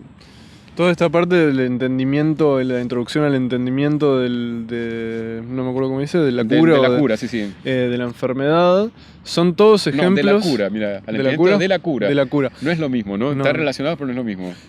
Son todos ejemplos de asociaciones del paciente donde aparece el padre como perturbador de las aspiraciones sensuales, sexuales del paciente. Que a su vez le estaría corroborando a Freud esto que todavía no se llama complejo de Edipo, pero falta muy poquito, en un texto apenas posterior aparece por primera vez, pero que ya llama complejo nuclear de la neurosis. Sí, que se da cuenta que es el núcleo donde lleva el conflicto. Y el paciente se resiste completamente a aceptar ese odio inconsciente que siente por su padre y termina asociando también con respecto a esta idea, porque Freud lo intenta convencer y me imagino que lo intenta convencer de una forma bastante directa, ¿viste? Como diciéndole no, porque el amor excesivo oculta deseo hostil. No, porque esto también significa deseo, ¿viste? Como muy desde la explicación también. Y ahí asocia también el paciente un par de cosas que como que se pregunta, dice, pero ¿puede ser que yo tenga estos deseos sin saberlo? Claro, es una pregunta súper válida, ¿no? Sí, ahí, o sea, medio que toma algo, ¿no? Y asocia esta frase de Nietzsche que me parece hermosa, que recién te decía, que dice, yo lo he hecho, dice mi memoria. Yo no puedo haberlo hecho, dice mi orgullo, y se mantiene inflexible. al fin cede la memoria. Esa es la asociación del paciente, me parece una alta frase de Nietzsche. Alta frase de Nietzsche, tan verdadera, y a su vez decíamos con Matías que al decirla, en parte también está admitiendo que lo ha hecho. Claro, esa es la asociación, sí. Uh-huh. Al traerle esa frase como asociación, de alguna manera, claro. Claro, y a esto que decís vos de la pregunta del hombre de las ratas, es interesante porque a veces yo me doy cuenta que a veces la gente entiende que lo inconsciente es algo que uno no está demasiado consciente, que lo tiene ahí un poco en las sombras, pero no, lo propiamente inconsciente es algo en lo que uno no se reconoce. ¿No? O sea, que excepto a que medie algún trabajo subjetivo, como puede ser el análisis, uno no se reconoce, digamos, dice, eso es lo que yo no soy, digamos, y se resiste a aceptarlo. Realmente lo inconsciente es inconsciente posta, no es así. Literalmente no Claro, lo no es conoces. esas cosas que cuando te la dicen, dice, sí, puede ser. No. Esas están preconscientes. El inconsciente es lo que uno de verdad rechaza como, no, yo no soy eso. Uh-huh. Empezamos a la parte donde Freud va a empezar a mostrarnos su método de desciframiento. Uh-huh. O sea, él, ¿qué dice de la representación obsesiva? Es como un sueño en el sentido de que es algo que en primera instancia no se entiende, que parece que no tiene sentido, y su aspiración es encontrarle sentido. Para lo cual, como bien decías vos antes, él dice que es importante meterlo dentro del entramado del vivenciar del paciente. Y que eso muchas veces lleva a buscar como el origen, digamos, cuando es la primera vez que aparece esa representación obsesiva. Como digamos, la idea es como, en el origen tiene un sentido y después queda como, digamos, como repetición algo, de ese primer sentido, ¿no? Claro, pero repetición que parece insensata, digamos. Sí, tal cual. Entonces da un ejemplo que realmente es muy transparente, que es un impulso suicida que tiene. Sí, realmente es muy fácil de leerlo. ¿Qué es? Él de pronto está, digamos, estudiando para un examen final que tiene. Todo en su vida, digamos, como pasa con el obsesivo, estaba como medio bajo mandato. Se había puesto el mandato de rendir en el plazo más corto que haya dentro del semestre. Y está estudiando y resulta que se altera mucho porque Gisela, su amada, se tiene que ir. Yo creo que él está en una localidad de veraneo, no me acuerdo, pero no es trascendente. Sí. Se va porque la abuela está enferma. Sí. ¿Sí? Entonces él de pronto está estudiando y le viene una frase que dice algo así como, sí, muy fácil ponerse un plazo para el estudio, pero ¿qué tal si el mandato fuera cortarte la garganta con la navaja? Tal cual. Y también, entonces muy al modo obsesivo, ni bien lo dijo, se da cuenta, no sé qué quiere decir, se da cuenta que el mandato ya está promulgado. Ya está. Ya ahí está. cagó, imagínate. Entonces va al baño, agarra la navaja y viene la segunda parte que dice, no, dice, no es tan simple. Primero tenés que ir a tal lugar, matar a la vieja, o sea, la abuela de Gisela, y después matarte. Y ahí, digamos, ante tanta locura, cae desvanecido. O sea, por suerte no llevó a cabo el mandato. Por suerte. Y dice Freud que ese es muy fácil de leerlo. Dice, ubiquémonos a esto es el vivenciar del paciente. Dice, él estaba con mucha bronca con la vieja porque le privaba de su amor. La vieja, la abuela de Gisela. Exacto, con la abuela de Gisela. Y entonces que el primer impulso, digamos... Un pensamiento que a uno se le podría cruzar. Decir, qué vieja de mierda la mataría. Que se muera, así vuelve Gisela o así puedo volver a Gisela. Como él no admite poder pensar algo así, eso queda inconsciente y ante eso aparece el castigo. ¿Cómo vas a pensar algo así? Matate. Pero en la conciencia aparece en el orden invertido. Primero el castigo. Exacto. Primero el castigo y después cuál sería el crimen, digamos, el deseo criminal. Lo que pasa es, claro, que hasta que si uno no hace ese desciframiento, todo parece loquísimo. Sí. Es cierto que hecho el desciframiento, decís, bueno, sí, tiene bastante coherencia. Que ahí Freud, en muchos de los ejemplos que analiza en este historial, habla de que un poco el mecanismo de generación de estos pensamientos obsesivos o mandatos, de estos como síntomas de la obsesión, son distintos de la histeria, porque en la histeria están como condensados la parte de la defensa y del deseo inconsciente en uno. La famosa formación de compromiso. La formación de compromiso, y Freud dice, no, en la obsesión en general no están condensados en uno, sino que primero se da uno y después simultáneamente el otro. En dos tiempos, dice. En dos tiempos. Y tenemos el ejemplo más famoso de esos dos tiempos, es una frase que yo creo que todos los estudiantes de psicología, por lo menos de psicoanálisis, saben de qué uno habla cuando dice, saco la piedra, pongo la piedra. Yo lo sé. Yo creo que todo el mundo. O sea, es como cuando un estudiante de psicología, un psicólogo, quiere definir en pocas palabras una situación donde no puede tomar una resolución y queda atrapado en la duda, basta con decir, saco la piedra, pongo la piedra y todos entendemos. Y el episodio en que se basa es del hombre de las ratas, que en un momento se estaba por ir su amada, supongo que tiene importancia que se estaba por dejarlo, ¿sí? Y él ve una piedra en el camino por donde va a pasar el carruaje y decide sacarla porque le parece que es peligroso, que puede provocar un accidente, pero al toque piensa, no tiene sentido, estoy haciendo estupideces, y la vuelve a poner, supuestamente desde la razonabilidad. Lo interesante también es que no es que al toque la vuelva a poner, sino que creo que se había ido. Claro, o sea, hace unos pasos y vuelve. Y vuelve, dice, no tiene estoy sentido. loco, ¿cómo voy a hacer esto? Estoy loco, y no estoy loco en volver a ir a poner la piedra donde está. No, estoy loco de haberla sacado, porque como la sacó también bajo una especie de mandato obsesivo, y de ese impulso protector que como Freud ubica tan bien, no la protege de los peligros externos. En realidad eso es la apariencia, lo está protegiendo de su propia hostilidad todo el tiempo. Y lo que dice Freud, que me parece súper instructivo, estoy de acuerdo, es que en la conciencia el obsesivo sería una especie de lucha entre una compulsión y la razonabilidad. Pero dice Freud, no, son dos impulsos opuestos. El impulso a protegerla y después el impulso hostil es el que aparece en el volver a poner la piedra, no la razonabilidad de lo que dice es una locura.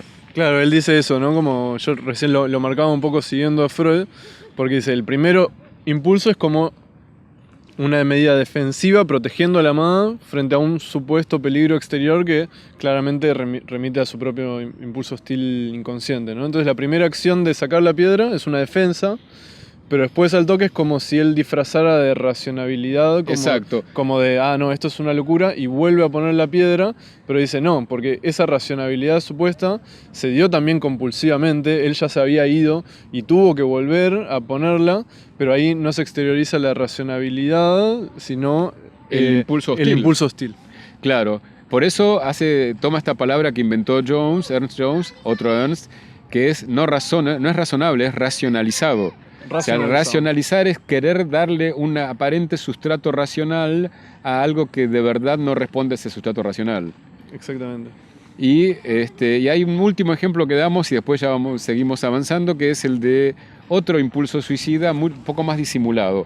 Él está en estos lugares de veraneo y está muy celoso porque su prima está con un primo, creo que era inglés, que se llamaba Richard, al que le decían Dick, como suele decirse a los Richard en Inglaterra, y él estaba muy celoso y de golpe empieza a tener la idea de que tiene que adelgazar, y para adelgazar empieza a hacer cosas que atentan bastante contra su salud, tipo que sale a correr a pleno sol después de comer, como cosas que, digamos, le dicen, te va a hacer mal, te va a hacer realmente mal.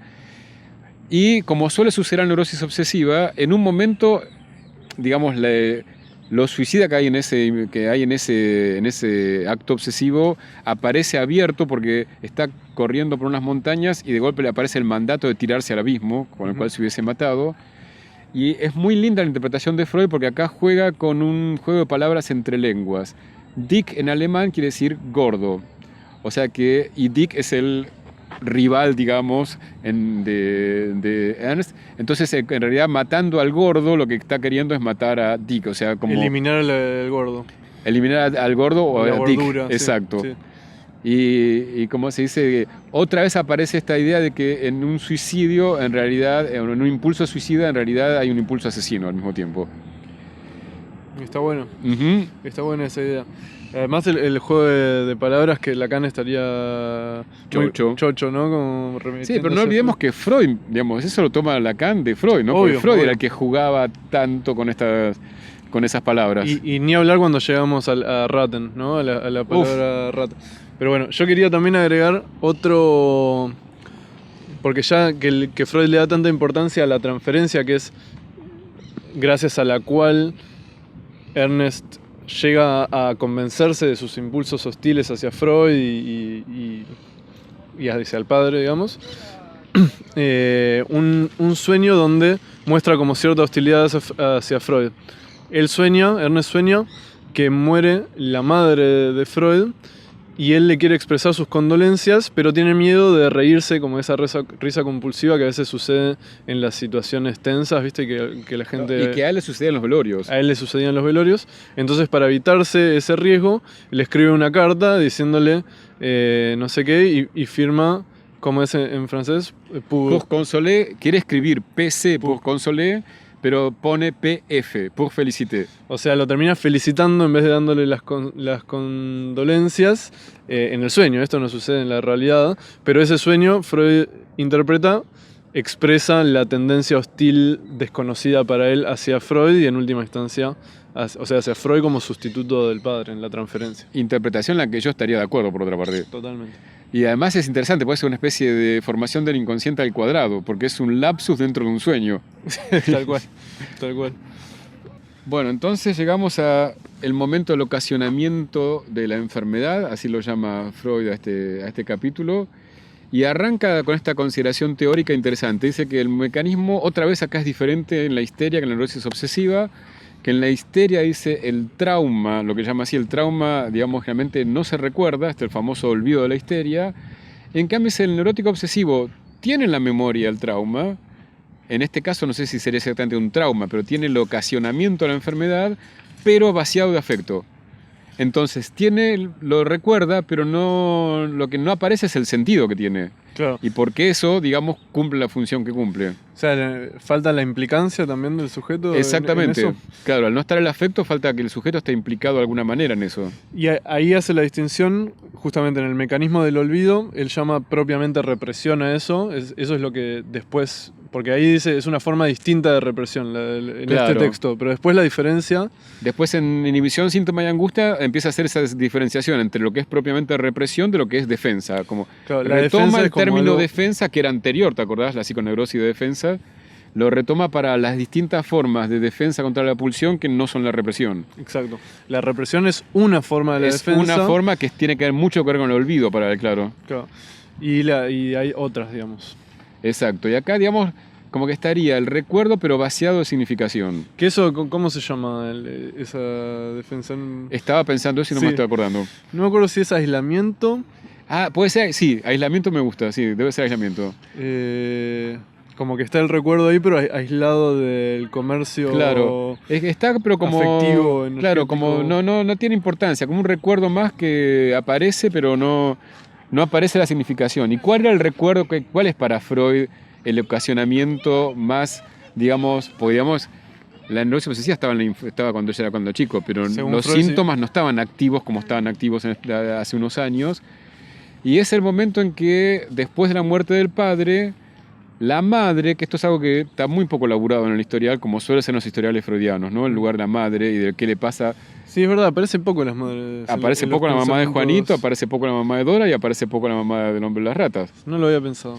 Aparece poco, pero la madre le hace una propuesta matrimonial. O sea, la madre era la rama pobre de una familia rica, pero era rama pobre de la familia rica y tuvo acceso, digamos, a esa riqueza y le proponen a Ernst que se case con una prima, que una vez que se reciba, esto es importante, se case con una prima porque eso le daría como acceso a una muy buena situación económica, como participando de las empresas familiares. Uh-huh. Obviamente esto no entra en conflicto con ¿qué? Con su amor, claro. con sus apetitos y más que nada con su amor, porque te verás Más que que nada con su respecto amor. de Gisela él no tiene tanta aspiración sensual, al menos no consciente, y entra en conflicto con sus apetitos amorosos y lo más importante es que Freud rastrea es que esto a su vez resuena en una vieja historia que él la llama la prehistoria, que es la historia de los padres. ¿Por qué? Porque él se entera a partir de distintas situaciones de chistes que hacen los padres, de cosas que escucha, que la historia es que el padre, antes de casarse con la madre, había estado enamorado de una chica de una familia pobre. Como que, digamos, el relato era que estaba la chica pobre y su mujer, no era la chica rica, pero la chica que pertenecía a la familia rica, que le daba acceso y que de hecho le dio acceso a una mucho mejor posición económica, finalmente termina casándose con la mamá de Ernst, la chica rica, o más rica por lo menos, que decíamos con Mati, charlando hace un rato, que esto muchas veces se lee como que renunció a su verdadero amor, pero a los dos, y lo leímos obviamente por separado, nos da la impresión de que tenía muy buena relación con su mujer, no nos da la impresión de que se casó solo por dinero, pero sí es posible que haya tenido también en cuenta el tema del dinero, de la posición económica a la hora de casarse, la conveniencia, no lo sabemos. Pero sí, que además es una impresión que nos da no solo de leer alguna cosa, sino que Freud lo dice explícitamente en el texto, dice cómo se entera Ernst de esta prehistoria por los chistes que se hacen los padres con respecto a este tema, y pone entre paréntesis que los padres tenían una excelente relación conyugal. O Claro. sea, que no es que era, o sea, el hecho de que podían, recién decíamos, joder al respecto, hacer chistes al respecto de eso, implicaba que tampoco era un tema súper tabú donde la madre sentía que en realidad el verdadero amor era la otra y que la dejó que se casó con ella solo por el dinero, sino que era como un chiste que se hacían.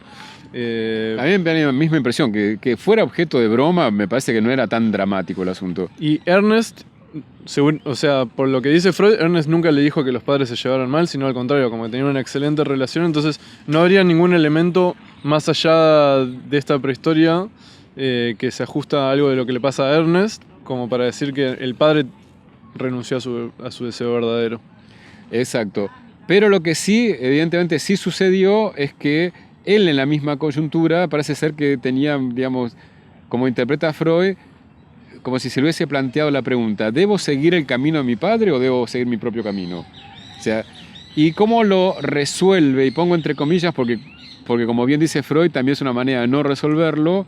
Dice, a partir de ahí empieza a postergar y postergar y postergar el recibirse, con lo cual, como la condición para casarse con la prima era que se haya recibido, mientras no se recibiera, digamos, no se resolvía esta cuestión. Y Freud dice algo muy interesante ahí, que no sé si es lo que ibas a decir Era vos, lo que iba a decir. es que lo que aparentemente es la consecuencia de la enfermedad es en realidad su causa. O sea que Esa frase es increíble. es buenísima y es súper clínica, es tal cual. O sea, en realidad, digamos, esto de la postergación no es un efecto, es la manera de postergar lo que le da pánico al obsesivo, que es decidir. Digamos, porque el obsesivo vive, digamos, la dificultad tal vez más grande del obsesivo es la decisión. ¿Y cuáles son las dos armas superpoderosas contra la decisión? Son la duda y la postergación. Eso es, ¿cómo se define un obsesivo? Casi se define por la duda y la postergación. Esas dos cosas. Y la ambivalencia. Exacto. Pero la ambivalencia a su vez también te lleva a la duda, ¿no? Porque es la duda entre el amor y el odio. O sea, que está ahí siempre en ese entre, en que a veces cuando el obsesivo, digamos, concreta un acto, inmediatamente se tiñe de duda, ¿no? Bueno, hice bien, no me habré equivocado. No, debo tomar el tren de tengo que regreso volver a la claro, estafeta postal. Eso, ahí está. Sí, tal cual. Entonces, lo que aparentemente, como decís, era el efecto de la enfermedad, que era la postergación de sus estudios, era la causa. Él quería postergar sus estudios para no tener que decidir. Claro. Y que en eso le vino re bien, como vos decías al principio, el hecho de ir a la milicia, o no, al ejército, digamos. Uh-huh.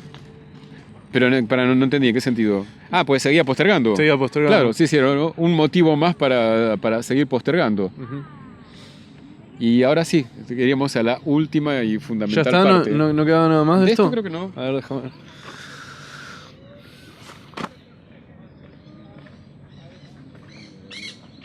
Sí, yo quería decir esto. Decido.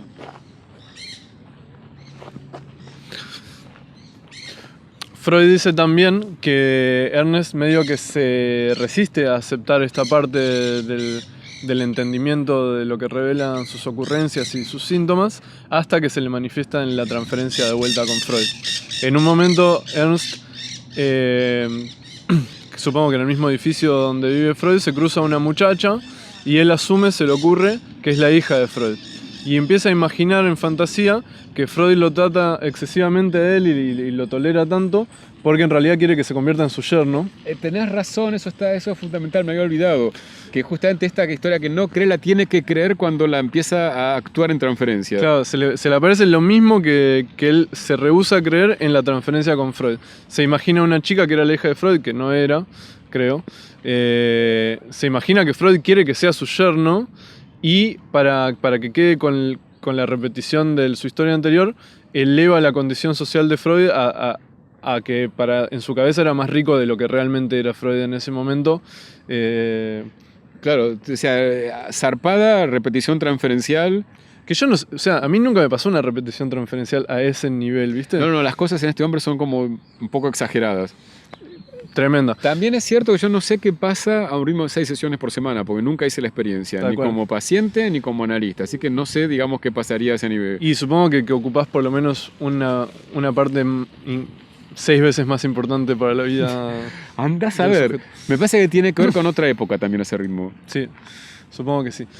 Y aparece un sueño de esta época de la transferencia que un poco muestra eso, que ve ante sus ojos, o sea, el hombre de las ratas sueño, que ve ante sus ojos a la hija de Freud y que tiene en vez de ojos, la chica, dos no sé cómo dice. Como, En plastros de mierda, sí. en plastros, ¿cómo es? En plastros creo que es. En plastros de mierda, o sea, tiene mierda en vez de ojos, así sutil, el sueño, y Freud lo interpreta que no se casa con mi hija por sus bellos ojos, sino por su dinero.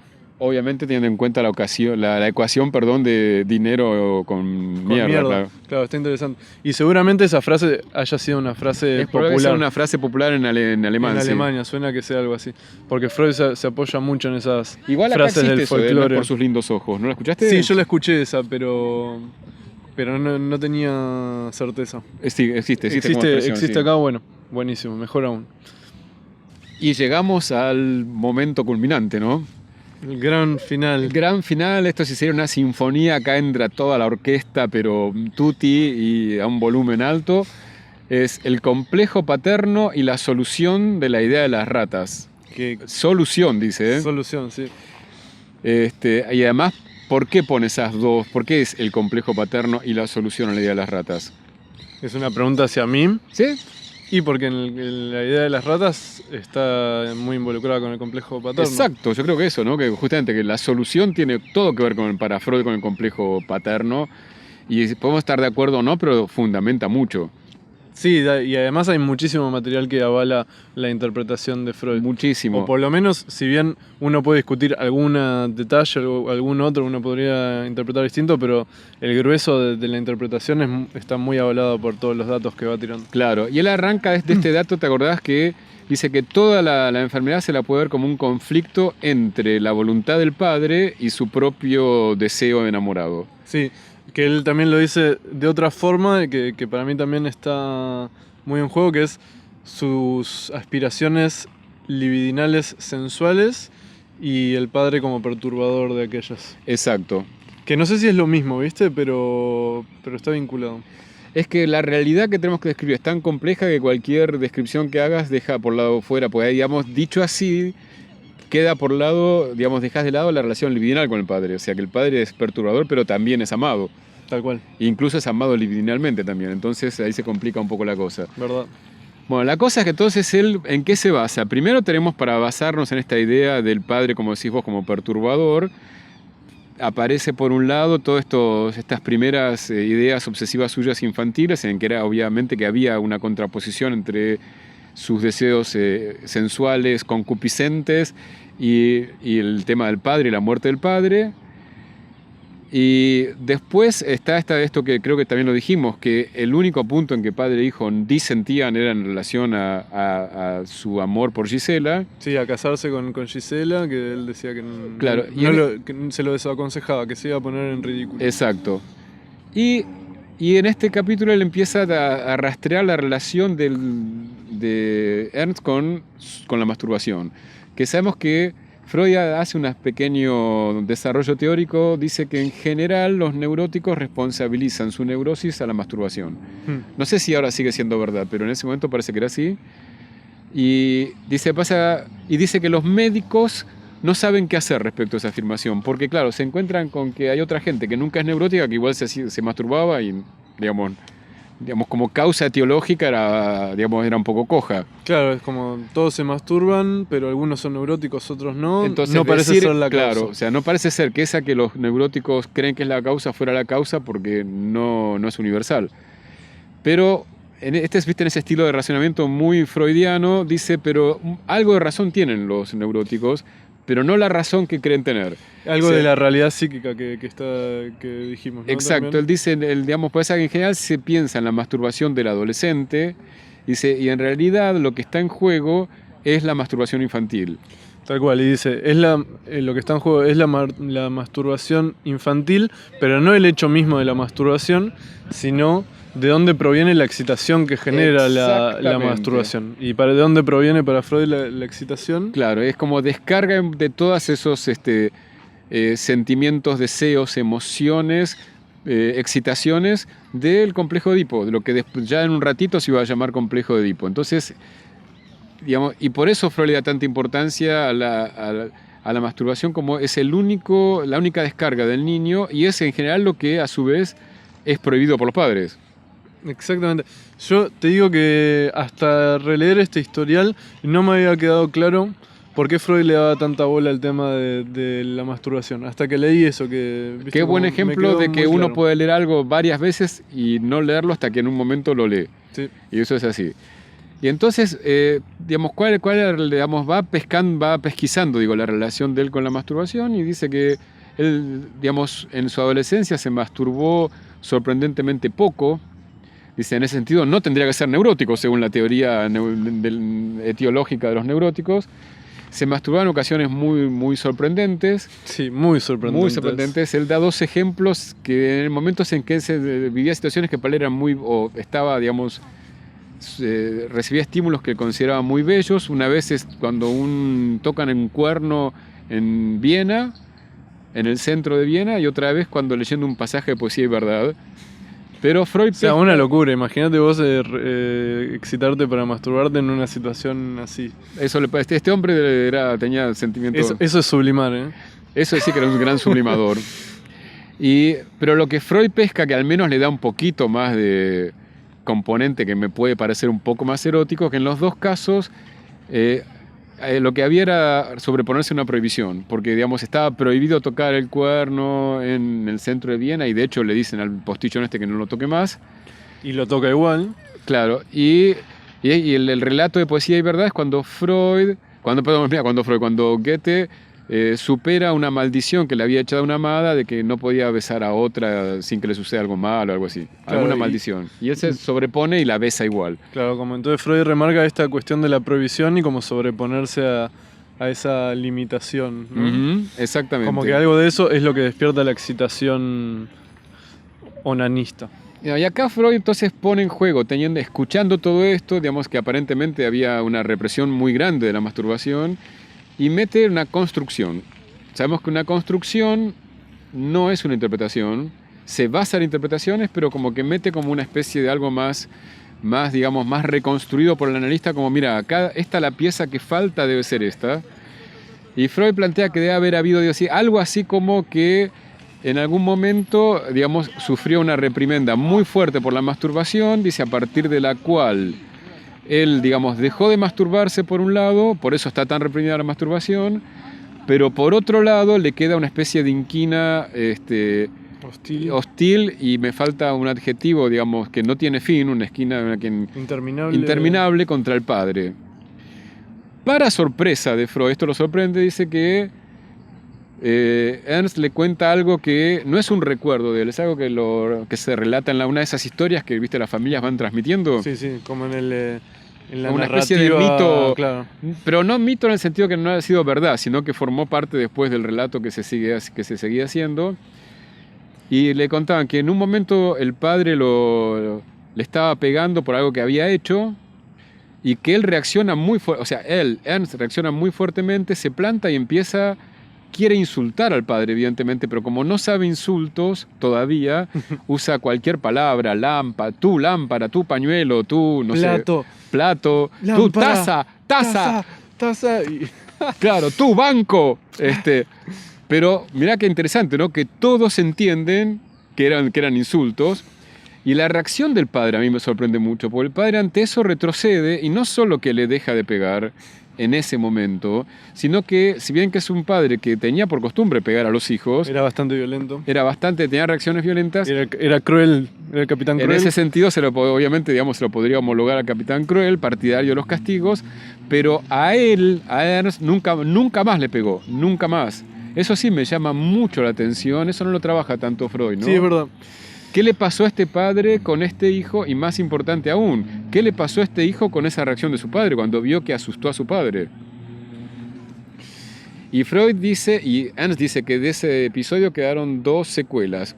Una que deja de lado la masturbación, y la segunda dice que, bueno, que él empezó se convirtió en cobarde, porque dice que a partir de ahí temía mucho su ira, y temía su ira y la ira ajena. Cada vez que el padre le pegaba a alguno de sus hermanos, él se escondía, estaba muy atemorizado. Y ahí Freud dice una frase que es increíble, que voy a tratar de recordar. Dice, la angustia ante la magnitud de su propia ira lo convirtió desde ese momento en cobarde. Te digo que si no es literal de Freud, es digna de Freud la frase. Así como la dijiste, está, pero... La idea es esa, ¿no? Y me parece lindísima. De hecho, seguramente la ponga, viste, entre las frases que a veces posteamos en la Asociación Libre en Instagram, porque está buenísimo. Y entonces, ¿qué pasa? Perdón, y remarco otra frase muy conocida también que dice el padre cuando lo ve insultar así a lámpara, pañuelo. Ah, sí, no, esa frase es muy importante, sí. Que dice... Este chico será un gran hombre o un gran criminal. Claro, y recordemos que él todo el tiempo se estaba preguntando si no sería un criminal. Uh-huh. Y lo más importante, por lo cual me parece que Freud trae esta construcción, es que a partir de esa construcción, Ernst empieza a admitir que es posible que haya albergado sentimientos hostiles hacia su padre. Sí, eso es fundamental. Eso es fundamental porque acá esa es la llave que va a ir abriendo este final, esta solución a la idea de las ratas para Freud. Y otro punto que quería agregar es que creo que asociado a qué es lo que había hecho por lo cual lo estaba castigando el padre, creo que estaba involucrado algo de que él había mordido a alguien. Eso tiene mucha razón Matías y eso es muy importante. Cuando él le pregunta a la madre por qué había sido el castigo, la madre dice que cree que él había mordido a alguien. ¿Y por qué es importante eso? Porque después se asocia con la fantasía de las ratas que muerden. Exacto, por el ano. ¿Se acuerdan Digamos. Que las ratas mordían, tal cual? Y había algo más que yo quería decir que no me estaría acordando, que era... ¿Qué fue lo último que dije? Que eso abre a la al entendimiento. Pero a pesar de todo, le sigue oponiendo algo. Dice, no, bueno, pero está bien, pero yo no me acuerdo de ese episodio, me lo contaron. Entonces se sigue resistiendo hasta que, como dice Freud, tiene que, por el duro camino de la transferencia, tiene que admitir que esos impulsos hostiles al padre existieron. ¿Y cuál es el duro camino de transferencia en esto?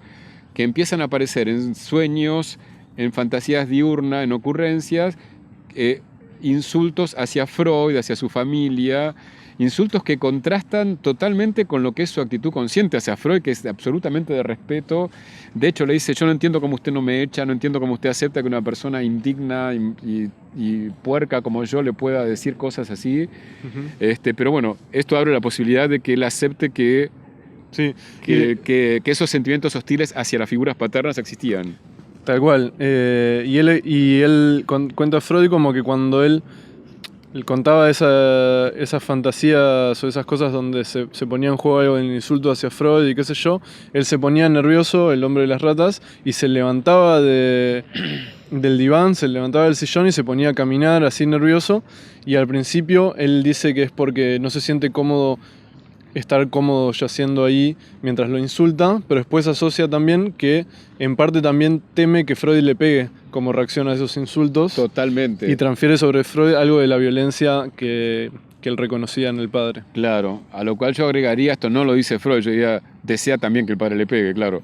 Está ahí en ese camino, ¿viste? Entre el masoquismo y el temor, niño. Claro, tal cual. Y entonces esto va abriendo a poder trabajar a que aparezcan todas las asociaciones que hacen falta para que se empiece a entender toda esa locura que les contamos hace un rato de lo que fue todo ese episodio en las maniobras militares, ¿no? A ver, reconstruyámoslo, porque esta parte léanla, porque realmente va a ser muy difícil reconstruir. No la vamos a reconstruir, les vamos a contar un poco de qué se trata, pero realmente sin leerlo, aún leyéndolo es difícil, ¿no? Porque ahí empieza a aparecer es un poco parecido al caballo de Juanito, ¿no? Como ese significante rata manda una cantidad de sentidos enorme donde está implicado él. Además, recordemos que raten era, digamos, está ligado al nombre de él, a Ernst. Y en eso está bueno, Freud es honesto porque no es que te tira una sola interpretación y lo cierra así como tan cuadrado, sino que te muestra la variedad de cosas que pueden salir del síntoma y medio que te dice, bueno, mira, todo esto está en juego. Exacto. Lo articula, obviamente, pero lo podría haber omitido cosas como para que cierre más cuadrado. No, eso. pero Freud en eso es genial, él te muestra las hilachas totalmente, y cuando no se entiende, dice no se entiende.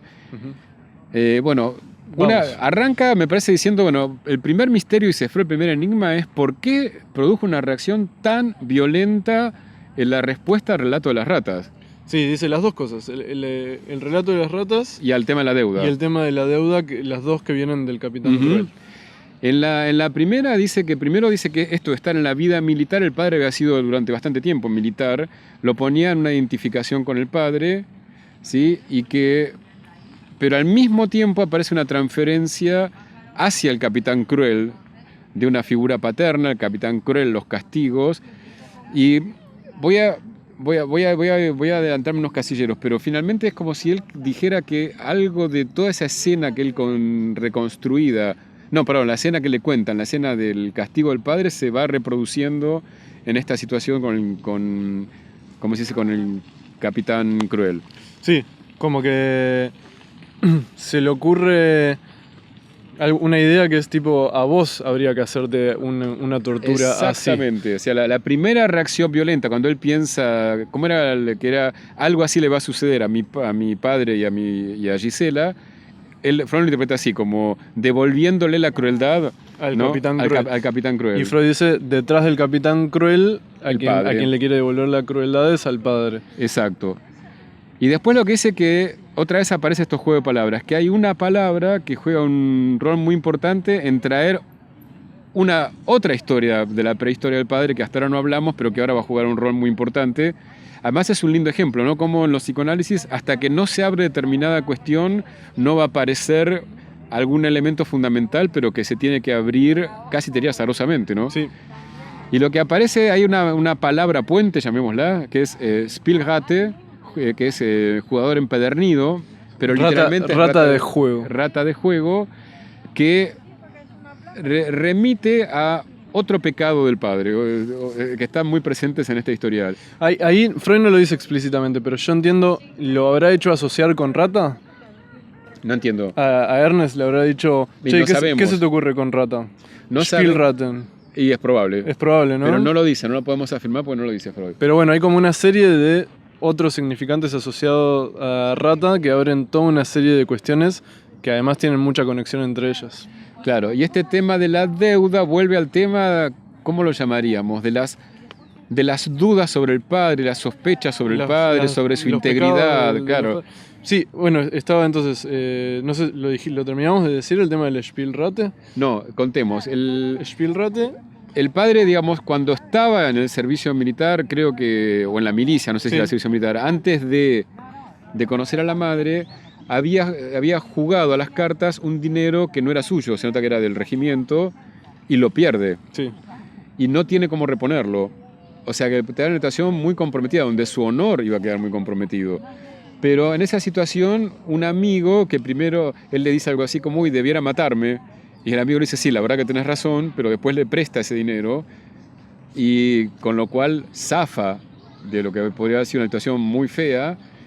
Y cuando él está en buena posición económica, supongo que es cuando se casa con la madre, le quiere devolver el dinero a ese amigo, y Ernst no sabe si lo pudo devolver. Pero sospecha que no, pero no es 100% seguro. La historia es que no lo encontró, pero no se sabe si alguna vez lo encontró a quien le había prestado la Exacto, plata. No se sabe, pero él sospecha que no, y en todo caso, cuando el Capitán Cruel le dice que le devuelve el dinero al teniente A, que ahora todos nosotros sabemos que no había tal deuda, él lo escucha como una, dice Freud, alusión a esa deuda impaga del padre.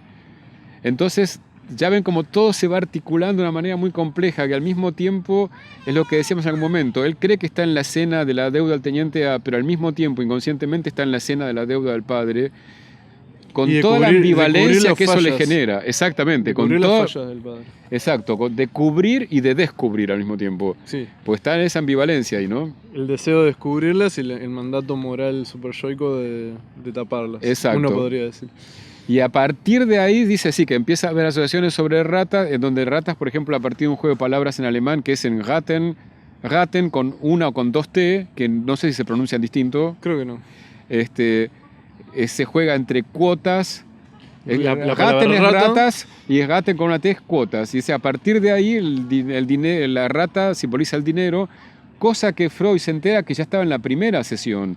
Porque cuando Freud le plantea sus honorarios, él inmediatamente, automáticamente piensa, tantos florines, tantas ratas. O sea, ya de entrada, uno de los significados, mejor dicho, de ratas era dinero. Sí, eso es increíble porque no es solo porque asoció con cuotas que Freud lo asocia con dinero. Literalmente el hombre de las ratas tenía una moneda propia que había creado, que eran las ratas, Ujú. que no sé qué valor tendrá, no sé si sería interesante ver qué valor le habrá dado a las ratas, pero Yo donde me él... imagino que es como el valor de goce del dinero, ¿no? Está buena Me esa parece que es interpretación. eso, supongo, porque como está ligado a esta escena de goce. Está buena esa interpretación. Entonces él traducía ciertos precios al precio que tenían ratas para él. Una locura. Y Freud dice que justamente todo lo que está convertido a esa moneda rata tiene que ver con la herencia del padre. Exacto, Todas las cuestiones en relación a la herencia del padre. exactamente. Y, O sea, que el y a rata está partir de ahí con- empieza a deslizarse el sentido de rata. Entonces aparece, insisto, léanlo, se los resumimos, aparece la rata, está ligada a la suciedad. A la Él sociedad, había eso es sido importante muy también. sucio. ¿Te acuerdas ¿Él? que había sido el de adolescente? Había sido muy sucio. No me acordaba de eso. Es que no sé si está en la historia o está en la, ¿viste? En los apuntes originales. Claro. Está el tema de la rata ligada a la sífilis, Bueno, en la suciedad está suciedad, asociado- infección sifilítica. asocia con suciedad la sífilis del padre. ¿El padre tuvo sífilis? No me acuerdo. Porque él asocia algo de la sífilis. No sé si el padre, El padre efectivamente... Dora, seguro, pero este no sé. Bueno, pero él... A ver, Freud asocia la sífilis con algo de los pecados del padre en cuanto a haber sido mujeriego. Eso sí. Y eso. No me acuerdo si efectivamente tuvo sífilis o que Ernest sospecha que el padre tuvo sífilis. Pero Claro. la cuestión es que la suciedad de la rata remite en última instancia a la promiscuidad del padre. Claro, y a su vez está también su propio miedo a contraer sífilis, Claro, seguramente. supongo. Y después aparece un significado que pasa a ser muy importante de ratas, que es hijos. ¿Sí? O sea, y otro que es muy importante, que es pene. O sea, la Ese no me rata acuerdo que se mucho. mete por el culo es el pene también. Sí, Freud dice eso.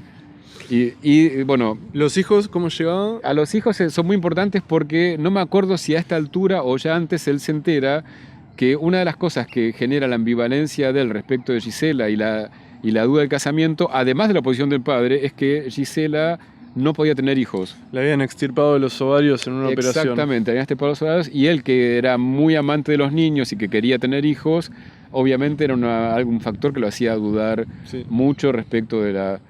Incluso Freud interpreta, digamos, el valor libidinal de la fantasía de las ratas como una escena de parto. Esa es como la interpretación casi final Exactamente.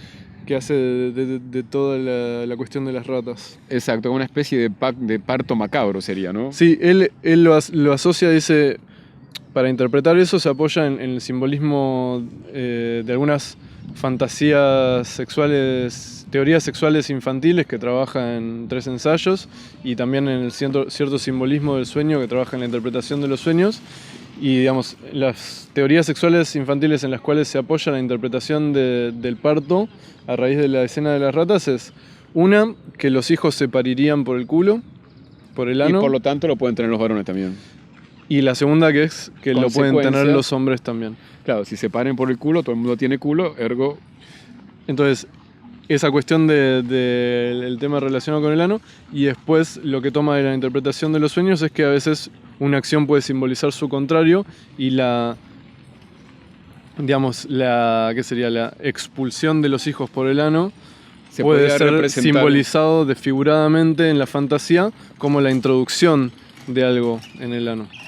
Lo cual es zarpado porque a su vez efectivamente en general hay que introducir algo, no en el ano, en la vagina, para que aparezcan los hijos. O sea que aún en la teoría, en su locura, tiene algo de verdad. Sí.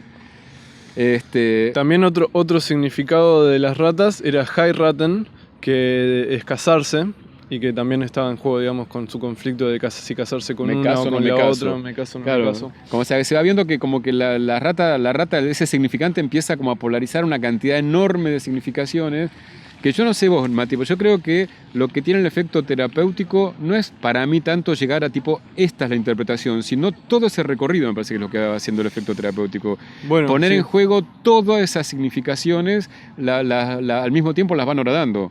Total, yo estoy de acuerdo con vos. Otro significado que es fundamental en relación a las ratas es que Freud dice que la rata en última instancia también representa la imagen misma de él, como que él mismo representa a la rata por el tema del el morder y ese castigo. Y ser sucio y ser castigado, sí. No, esa para mí es la interpretación central, es que finalmente la rata es él, que va a ser, es como si dijera que esa escena, la escena que le ofrece el Capitán Cruel con este suplicio, lo remite a la escena del castigo del padre, donde él es vuelto a castigar por haber mordido como la rata. Y finalmente, digamos, para mí me parece que Freud dice como que la solución de la que habla se juega entre la identificación y la transferencia. Él identificaba a la rata y a su vez transfiriendo hacia el Capitán Cruel y su deseo de castigo la figura paterna. Y él entonces toda la fuerza de esa escena es en la medida en que de alguna manera reproduce esa escena originaria, digamos, en la cual él había insultado al padre. Tal cual. Insisto, para mí, digamos, yo no tengo la impresión, por lo que yo veo en los análisis, incluso que es que decir, esta es la verdad última. Me parece que todo esto que él va desplegando es lo que va teniendo el efecto que me parece que sí es central no perder de vista, que más allá de que estemos de acuerdo o no con la interpretación, con un detalle o con otro, se terminó el delirio de las ratas.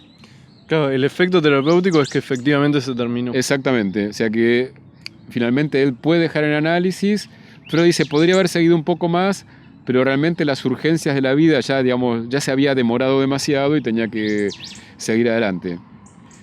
O sea que efectivamente todo ese despliegue de cuestiones en relación a los síntomas tuvieron el efecto terapéutico buscado. Creo que de los análisis de Freud es el más exitoso, ¿no? Yo creo que sí. Y de hecho él dice, lamento tener un poco incompleto el análisis, pero eso es producto de que el análisis fue exitoso y se terminó. Exacto. Y como si y lamentablemente él muere muy poco tiempo después. Muy poco tiempo después yo Muy poco después tiempo hay una nota de Freud, ¿no? Que dice que él murió como tantos jóvenes promisorios en la Primera Guerra Mundial. Y si alguien se pregunta, vamos a ver si alguien se preguntara, ¿y finalmente se casó con Gisela o no se casó con Gisela? Yo te iba a preguntar, porque no lo sé. Se casó con Gisela. O sea, tenemos final, como le gustaba a Freud, final feliz con matrimonio, a Freud con heiraten. Sí, heiraten. Así que esa es la historia del hombre de los lobos. Creo que lo hemos resumido bastante aceptablemente bien. Perdón, otra vez me equivoqué, perdón. Está registrado. El hombre de las ratas, perdón. Olga, ojo ahí. ¿Y sabes por qué yo elegí las ratas seguramente, no? ¿Por qué? Ratas Reiter no tienen bastante homofonía. Está muy cerca del hombre de las Reiters.